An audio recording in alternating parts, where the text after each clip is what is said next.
Why, hello there. My name is Void Ghost, and today I'm going to tell you about time travel. That's right. And specifically, what exactly does Hollywood get wrong about time travel, which is basically everything. But uh, how do I actually compare that to the real thing? Does the real thing actually exist? Well, let me give you a small sample of something everyone can do. Okay, you want to see some time travel? Just watch closely. Okay, so one, two, three, four, and here we go. Yes, and stop. What just happened? Did something happen? Well, as the atoms in my hand were moving faster than the atoms in my shoulder, now, their little personal clocks are just a little bit behind those atoms, right?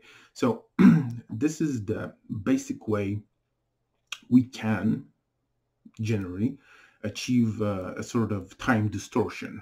Uh, is it time travel? Well, you kind of slow down time for yourself or the thing that's moving very, very fast compared to the rest of reality around it.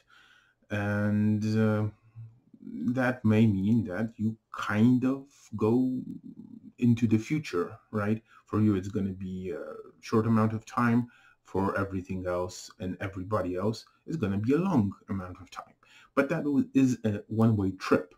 However, let's think about how we could actually try to make it happen. You could accelerate in space, for example, endlessly, and it works like this. If you constantly burn engine fuel, right, and your engine is working, and you get that, let's say, 1g acceleration, so our gravitational force is 1g, right? So you would kind of stand on the bottom of the shuttle, the spaceship, and the force of the acceleration would push you with the same force as um, our gravitational force here on Earth. So you would kind of stand like this and go that way. And this would allow you to constantly accelerate for a very long time. But even that would kind of get you somewhere in some time. And yes, you would go faster and faster and faster. And then you would have to slow down from halfway that you would make. So, for example, if you want to get from Earth to Mars, then if you have enough fuel, you're going to accelerate for half the voyage, then turn the spaceship around and decelerate for the next half. And then you're going to come to a complete stop at the end. Now, of course, this is very tiny compared to what we would need. And as I said, well, it would kind of slow down time the closer you would get to the speed of light. Now, what if we would actually reach or bypass it? The thing is, physics, as we know them today, tell us that that is impossible, that you can't go faster than the speed of light. Well, that's not exactly completely true. I think a photon was actually accelerated to a higher speed. This was done the first time in certain crystals. So if a photon would pass through that crystal, it would actually accelerate a little bit. And then I heard about some experiments, but honestly, um, that doesn't change much because if we look at matter, then as physics tell us now, you simply can't send something faster. There was an incident in the Large Hadron Collider, I think, uh, where they noted some atoms going above the speed of light, but that might have been some sort of malfunction on the part of the equipment measuring in that experiment that was going on. So, in general, we can say that you never will be able to get to the speed of light. But what if, in theory, someone would manage that? Well, crossing that barrier, would that turn back time? Honestly, we could just speculate. But theoretically, maybe. Um, how would it work exactly? I don't know. Honestly, I don't know. But um, if you look at other things that could provide a certain way to travel in time, and we're talking about traveling back in time, there are two things that do come to mind, and you could speculate about others, of course, but one of those would be um, going to a parallel world and then popping back in. Now, um, not going into parallel worlds and how they exactly work. To give you a very short version of an explanation that would explain how they are positioned, for example, each point in our world would relate to some point in that world. So you could kind of phase to that world, go somewhere, and then pop back in. If you want to see why would that work and what would that give you? Well, if that world would work just like ours, then it wouldn't allow you to, for example, travel further than you normally can, but you could bypass some obstacles, for example, right? You can have a big mountain in front of you, but in that world, there might be empty space. So you go to that world, go along the line, pop back in, and you kind of bypassed all the blockage in front of you. But what if in that world, space would be mm, closer together? What that means is you move to it, then move, for example, a certain distance. And when you pop back into our world, it turns out that space there is basically more compressed. So if you went for, let's say, 100 meters or 100 feet, right, you get back to our world and maybe it's 10 times more distance that you traveled. Now, that, in theory, could allow you to go, in essence, well, not exactly faster than light, as you would not accelerate to that speed, but you could go beyond the limit of the speed of light, right? That limit in our universe. So, if you would like to know how that kind of works, more visible example, if you ever played Minecraft, or maybe you saw somebody playing Minecraft. Um, it's a game about surviving in a world, basically, and building up your base, etc. But basically, you have a big open world, enormous open world, and there is another world parallel to this one, the primary one, right? And the thing is, eventually you build a portal, and when you go to it, to that other world, every block, because the world there is built of blocks, so every square you move there is equal to 8 squares in the primary world. So that's a good way of traveling, for example. you build two portals, right? And then the distance you travel in that other world is actually 8 times shorter, or the distance traveled there is 8 times bigger in the primary one. Now, of course, this is all speculation. Why is it speculation? Well, you can say that right now, at least, that there are any other worlds parallel to ours, and even if they were, they could possibly work just like our world, and that means, for example, you wouldn't have, for example, compressed space. So what's the other method? Well, Einstein, the guy with that created the special theory of relativity, he generally assumed or speculated that wormholes could exist. Now, what's a wormhole?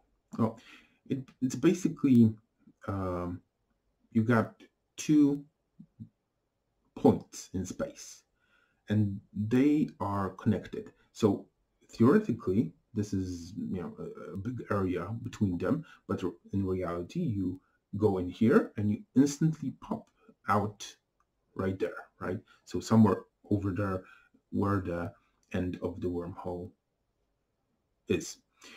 Now, you get a lot of movies with this kind of thing, or something similar to it, namely Star Trek, for example. If you ever saw some of the series there, one in particular is based around this wormhole that pops up. It kind of appears in a system, and then you get different nations fighting for it, because it allows for instant travel from the region to another one that's incredibly far away. So what would you need to create a wormhole? Well, the speculations right now include a black hole, for example. So an enormous amount of energy, or perhaps gravitational pull. It's not something we can achieve, at least not now or in any foreseeable future, right? But in theory, it could be done. And in theory, we could, say, find a naturally occurring wormhole connecting to points. But why would that move you across time? Well, again, the easiest thing that you could achieve using such a hole is bypassing the speed of light. So something happens here, right, on Earth, and the photons that bounce from Earth kind of capture that image. Something is happening, and they emit that image into space, and they go with the speed of light, of course. And if you wanted to see that, well, the only way would be to position yourself somewhere further away, and then observe that event from a distance, right? So the photons would get to you. And if you were on Earth when those photons were emitted, then it's too late. You're never going to see it, right? You're never going to see the dinosaurs. But that image of Earth from back then, it goes through space right now in pretty much every direction. You just need to get to that point in space where you can actually observe this. So if you have a wormhole, then you theoretically could do just that. Get into the wormhole, pop out of it somewhere else, and observe Earth, for example, as it was a long time ago. Now, this in itself, again, does not make you time travel, because time travel would, in this case, specifically going back in time, would mean that, well, this wormhole would have to affect time itself somehow. But could that happen? Well, you see, time right now is viewed by most scientists as a sort of additional dimension. Mathematically, that's pretty simple, really, because you got some point in space, right? And you can just observe what's going on there, and you can kind of make a line of its states in time, right? So you got the timeline, and something happens. I mean, if you pause this video, right, and you just move forward or backward, then you're going to see some point on the screen, your screen, for example, right? Or some point in the video, and you can say, well, in this moment, this was there, right? Or this pixel was um, had this color, for example, or some other color at a different time, right? But you can move back and forward and see it.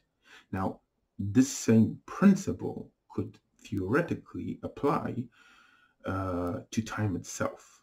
So if you could kind of move through that additional time dimension, then perhaps you could actually go back in time.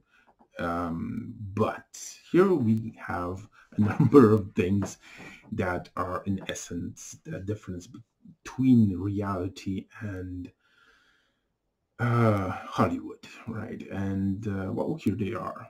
So let's just take an example, a very simplified example, that someone builds a time machine, and it's just like it's a cage, for example, right? So it can take a few people in, and then he pushes a button, sets what time he wants to arrive at, and he goes back in time a certain amount of years, or even exact days, or whatever, right? So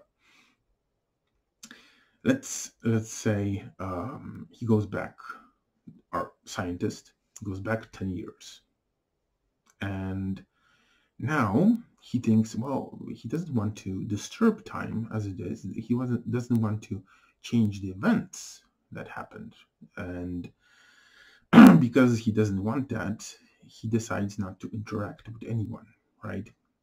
But that is impossible. It is impossible for him to not interact with anything, because his time machine is going to pop up in a place that in his timeline it wasn't there, right? So let's say there's a hill, and in 10 years he's going to have a small house there, and or a garden shed, wherever, and his time machine is going to be in there. He goes 10 years back, and whoosh, there's nothing there.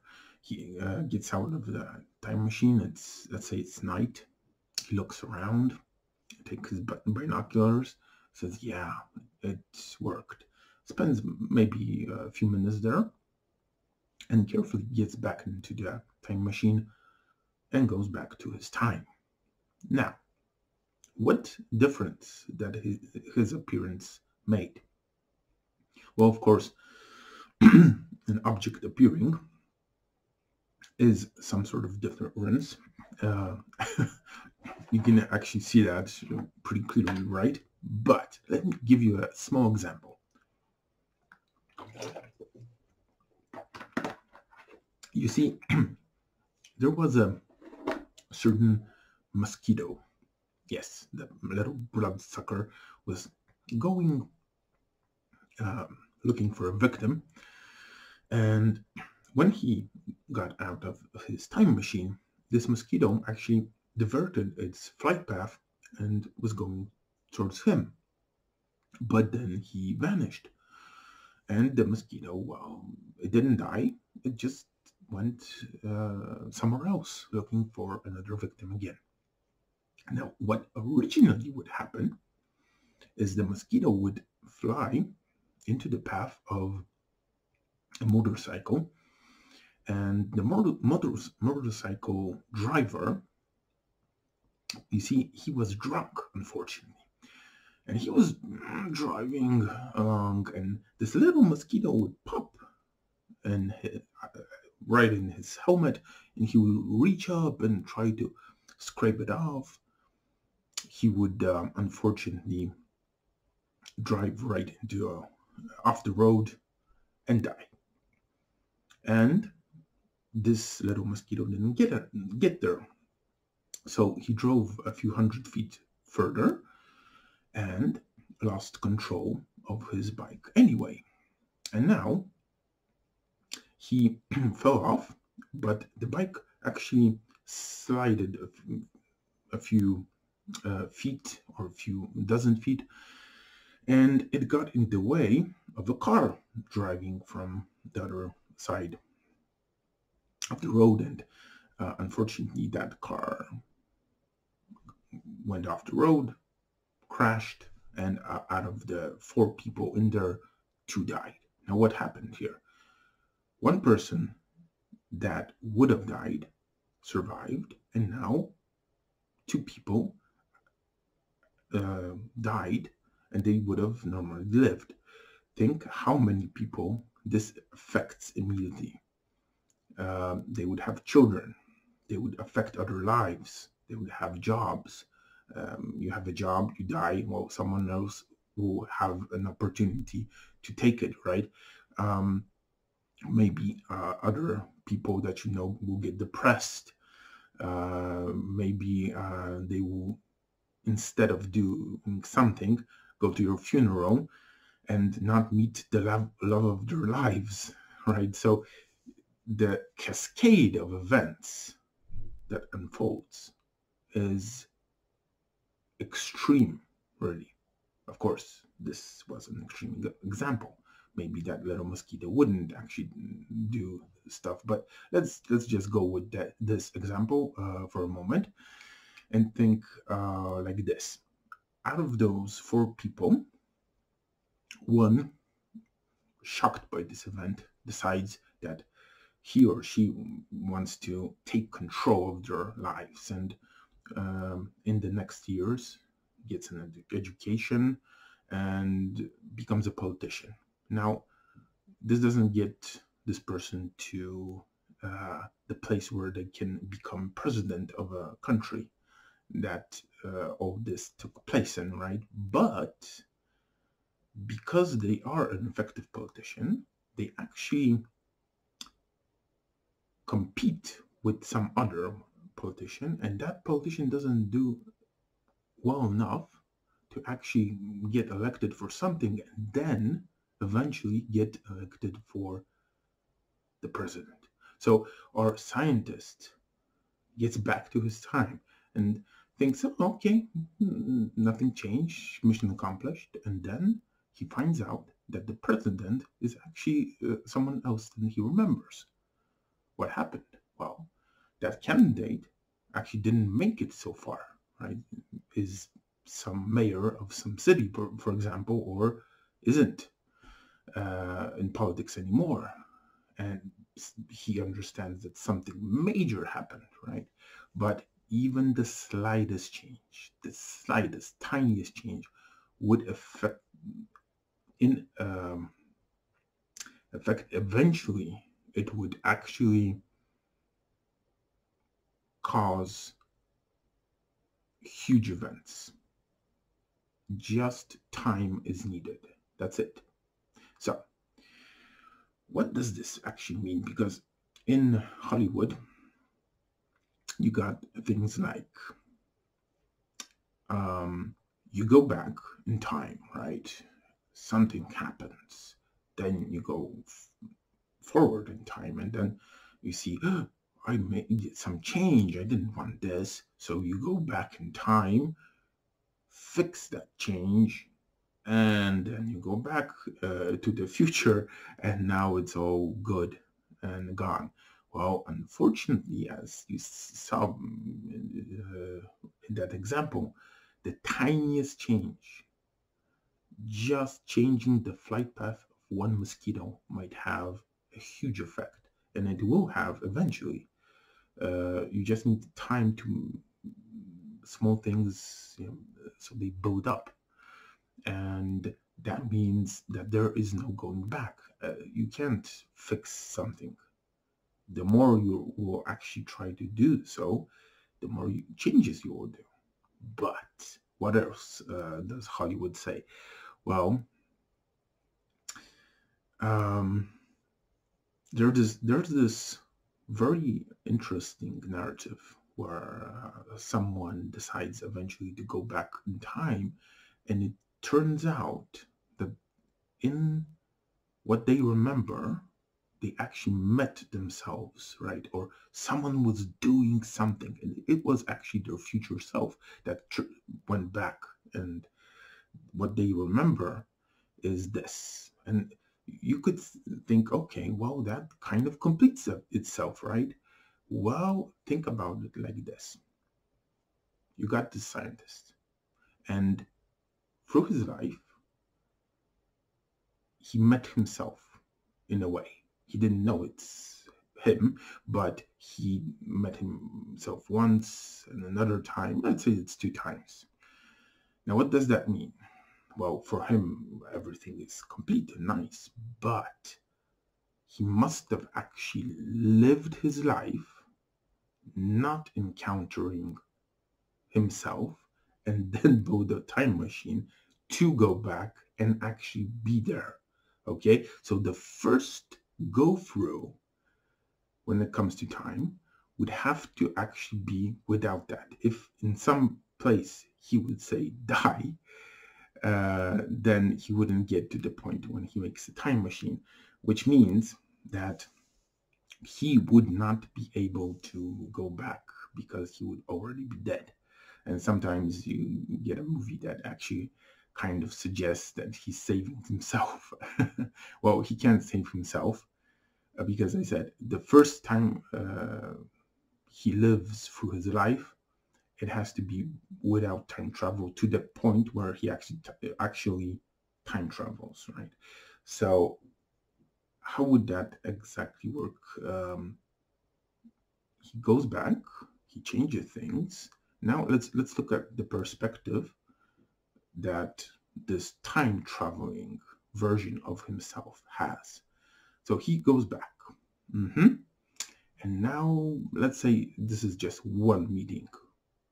He tells himself, you know what, don't go there because you're going to get into an accident, or do this, you're going to win $1 million or something like that, right? He kind of changes the past, and now he goes back into the future, and something interesting happens. You see, when he went back, he actually created a different timeline than he remembers.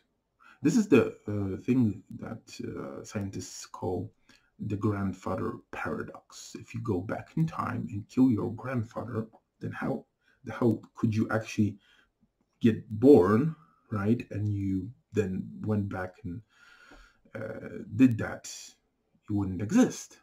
And yet you would. You see, when you go back in time, you become this anomaly. So you're a thing that doesn't fit there. You have a different set of memories, and you essentially created a different timeline right there. In your timeline, there was no going back. In this, there is. You're the change. Now, what this means is you don't spontaneously get your memories corrected, right? You're not the same person that's you in this timeline. Something else happens to you right now, or maybe nothing, because you might not have sufficient contact with yourself or make a disturbance big enough for you to be affected in any way. That's possible.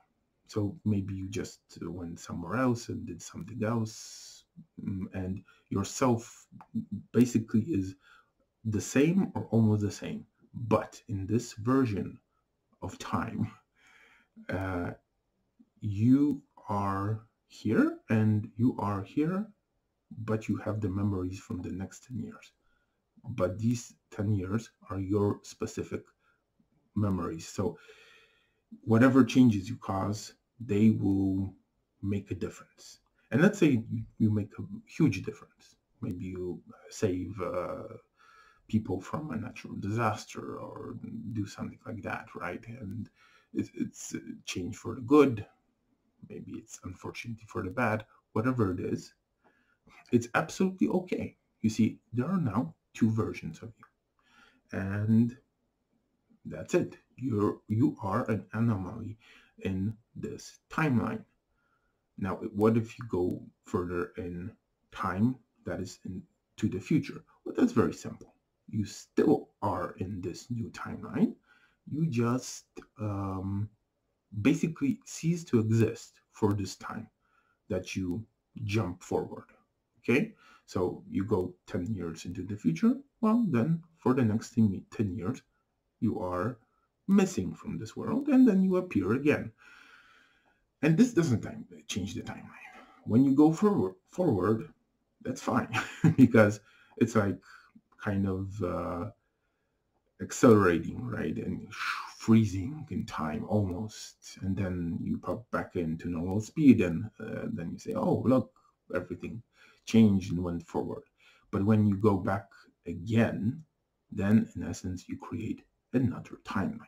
Now, this could be used by some creative person to make an army of himself. For example, you got one guy, and by the way, it could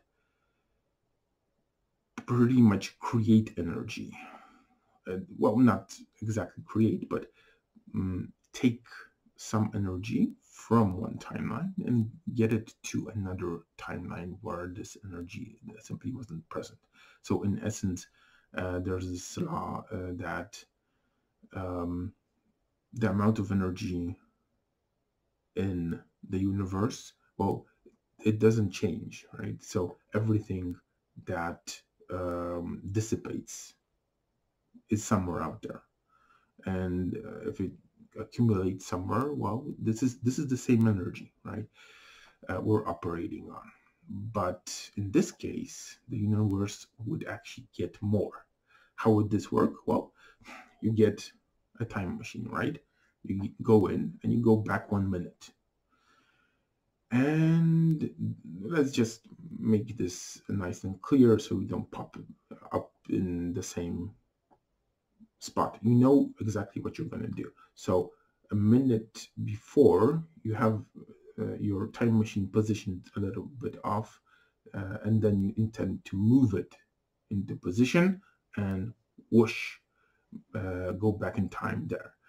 But before that happens, you see yourself appearing in, from nothing, and now there's two of you, and you have two time machines. Now, you could just rearrange things and say, okay, you and other you, you're gonna go back in time a minute, and just to the moment where you already had two versions of yourself. So now there's four of you, right? And then you can multiply that to 8, 16, etc.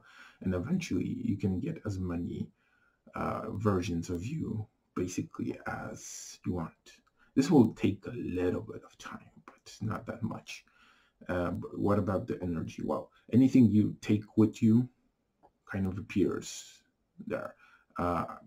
It's hard to say how much this time machine would actually, how much energy it would require. But if it runs on anything that you can put inside of it, for say multiple jumps, then any such travel back would actually make the stuff that this machine runs on appear. So those are one of the options. Well, one of the options that's it, to create other versions of yourself, basically creating an army if you want, or another nation. Um, this could be used very creatively, for example, to colonize some other um, planet. You go there and you think, okay, one guy got there, but now he has a time machine and now he wants to go back a minute and then repeat that. And whatever equipment he has, he can also multiply that too. So whatever fuel, food, or whatever he wants, he can get more just by going back in time. Um, Now, what about encountering the exact same molecules or atoms? That seems to be something that you shouldn't do in Hollywood movies. And super weird effects come to be or can come to pass. But the reality is, um, there's no reason pretty much why you should avoid that. And if you're afraid of shaking your own hand, for example, then you should know that we are constantly exchanging ourselves. So some of our cells die and others replace them. And as you eat, you get new atoms inside of you and they fill the gaps, right? They are the building materials of your cells. So you get constantly remade, basically. And that would mean that if you meet yourself from 10 years ago, then there's probably almost nothing that um, is the same really in you. All your bodily cells will probably exchange. Over the course of 5 years, I think that's enough. There was a debate about does the brain exchange cells. It turns out now, yes, it changes too. So, but perhaps not that fast. So, some of the brain would remain the same, but the rest of your body would be completely different, right? So you shaking the hand of your former self would not result in any weird effect because those would be different atoms.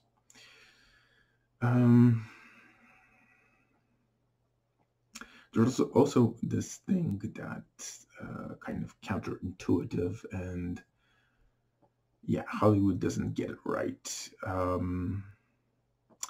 You see, let's say there are two people, two scientists, and one scientist wants to go back 1,000,000 years, and the other scientist says, okay, you go back, I have the fuel, and for both our time machines, and I'll just go back in a minute after you, and then I'll meet you then in that time where you're gonna pop up. Now, what effectively this means is the first one goes back 1,000,000 years, and the other one does not appear because the other one will go back in time in 1,000,000 years. But how does that exactly work? Well, any time someone goes back, so there's an event where you go back in time, a new timeline appears. And in this timeline, the first scientist, unfortunately, will probably perish if he hasn't have the fuel to go back to the future in this new timeline. Now, then, in this new timeline, so let's call it new timeline 1, in a million years, this other scientist, actually, there's gonna be an event when this one goes back, but this is the same timeline. And then, because this is the same event that already created it, right? So his going back in time is a part of this new timeline. And then the other scientist in the later minute goes back, and now we have an additional timeline created. So this is the new timeline 2. And I know it kind of feels unintuitive to understand, but basically the rule is this: each time that someone goes back in time, a new timeline is created. That's the rule. Okay? And it plays out to the point where someone else goes back in time and creates another timeline in that event. Now, what this means is, if you go back in time, you can never go back to your timeline. Maybe that timeline stops existing. Maybe that's the case. Maybe you get another timeline spontaneously created.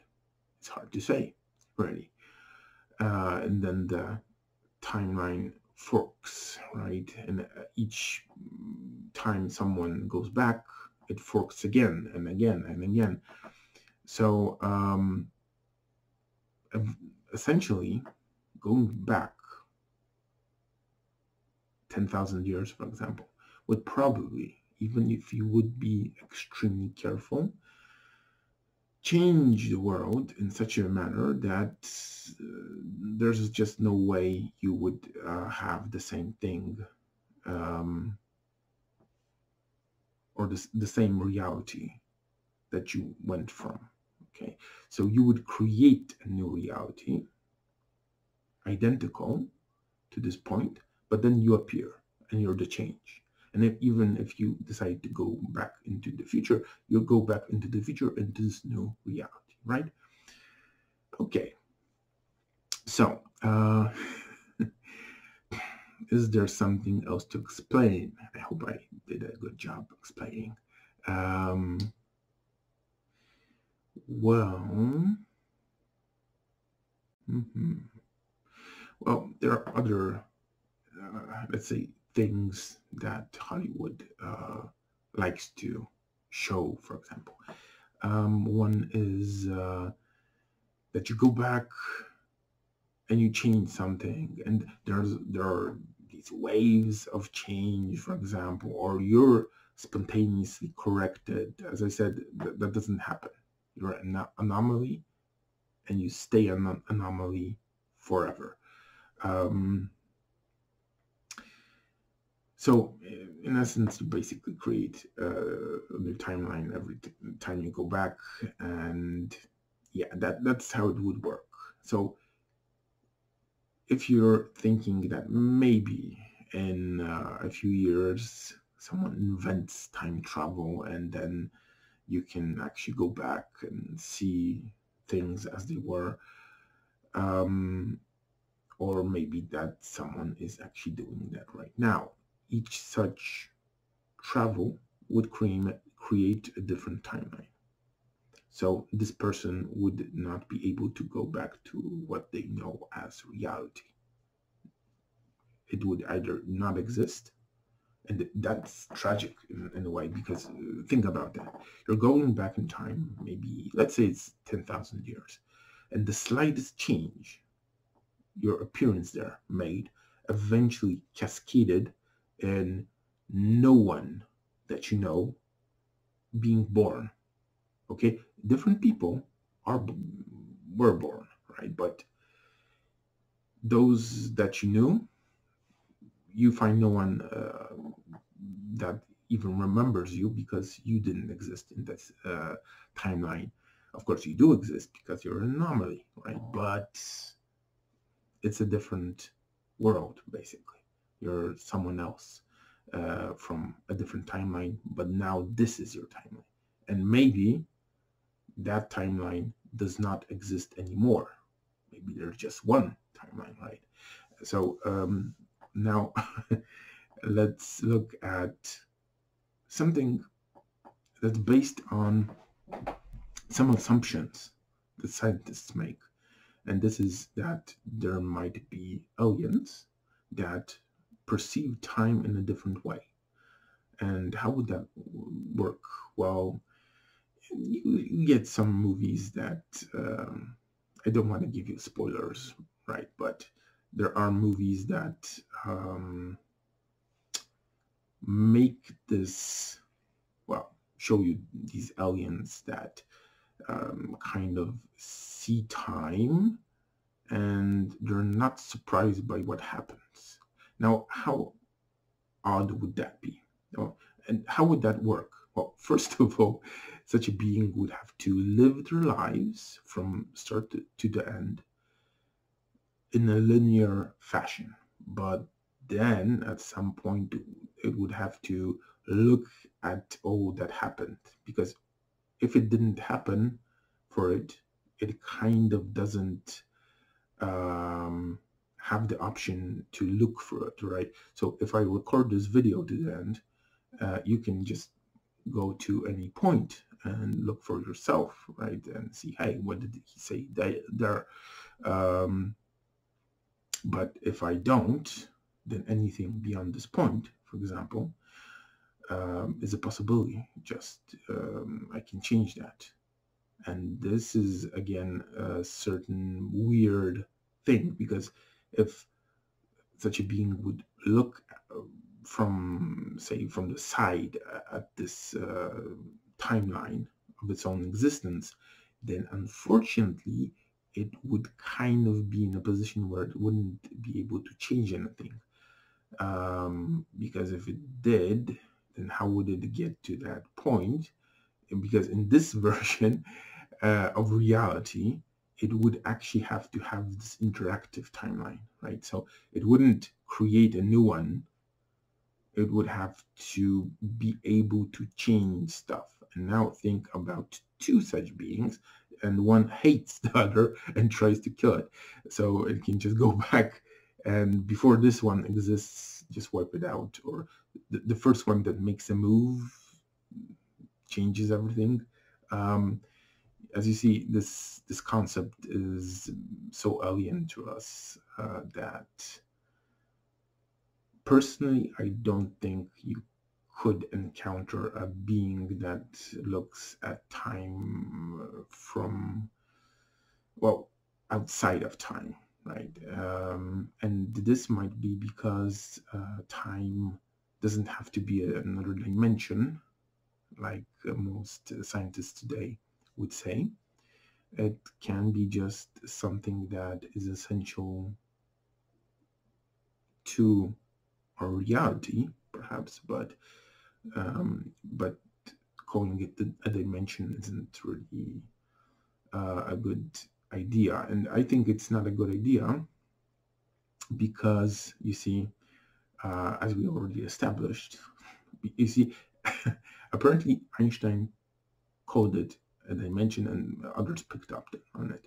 But if you have these two little clocks, and now this one is going slightly slower, and now this one is a little bit behind this one, you can't say that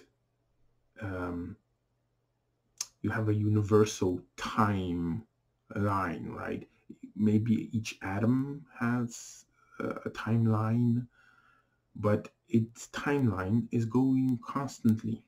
The only difference is when you compare it and something else. So if you, for example, move faster and faster and you're in your little spaceship or something, for you never slow down. Everything is normal. It's just that the outside may speed up. Okay, that's the relativity of the comparison of times. So your time against that time. That's the difference. If you look just at yourself, you're never going to see a difference at all. and there pretty much isn't gonna be a difference. So uh, something being a universal additional dimension would probably have to be something that's kind of universal across the space we're looking at least in my opinion. But perhaps you can call it a dimension, perhaps, um, I'm wrong in this aspect of this statement. Um, so I think that's pretty much it. So just to summarize again everything, when you go back in time, you create another version of reality, basically. Does that mean that you can have infinite realities, or basically you create a new one, but that original one ceases to exist? Hard to say, really. But uh, there is this theory, you might have heard about it, that everything that could happen happens, right? So there's another reality with every version of our reality. But the problem is that even if you take just a little bit of air, the possibilities of the atoms there are basically almost endless.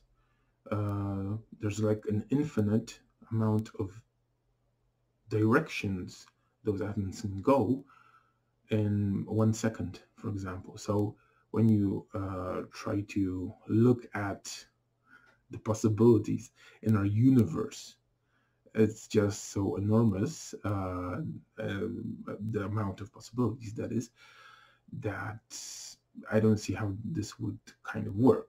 But if you assume that perhaps some race out there developed time travel, and every time it actually uses that technology and it goes back in time, it creates another version of reality.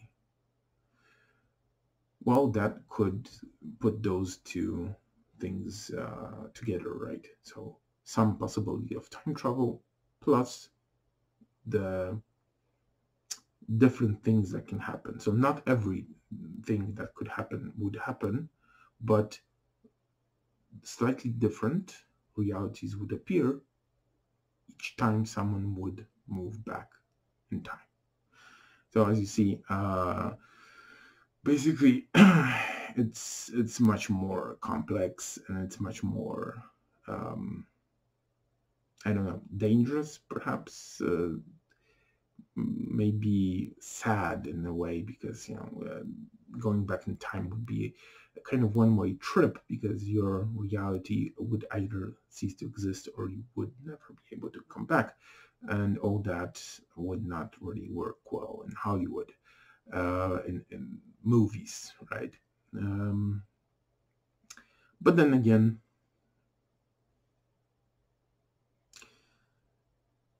the fact that it's incredibly hard to even imagine something that would change reality, maybe that's a good thing for us, someone not being able to mess in the past, right, and change things for the worst, for example.